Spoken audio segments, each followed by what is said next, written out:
शेतकरी मित्रांनो, तर शेतकरी मित्रांनो, आपला हरभरा आता सध्या पूर्णतः घाटे अवस्थेमध्ये आहे. थोडेफार किंचित आपल्या त्या ठिकाणी फुलं दिसून येतात. तर अशा वेळेला आपल्याला के पोटॅश किंवा 05234 ह्या दोन्हीपैकी एक ग्रेड आपल्याला फवारणीमध्ये वापरायचा आहे.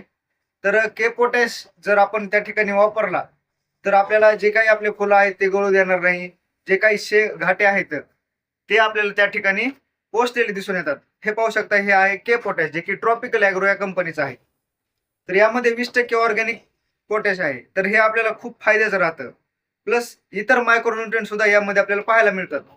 त्याचबरोबर आपण 05234 जर वापरायचं म्हणलात, तर हे पाहू शकता आपल्याकडे जय किसानचा 05234 आहे. तर 05234 मध्ये 0% नायट्रोजन प्लस 52% फॉस्फरस आणि पोटॅश 34%. तर या ठिकाणी हा पण चांगला ग्रेड आहे आपल्याला. जे काही आपलं घाटे आहेत ते घाटे पोचवण्यासाठी प्लस झाडाला जास्त माल सेट करण्यासाठी आपल्याला या ठिकाणी 05234 सुद्धा फायद्याच ठरतो. तर शेतकरी मित्रांनो, दोन्हीपैकी तुम्ही एक वापरू शकता शेवटच्या फवारणीमध्ये. जय शिवराय.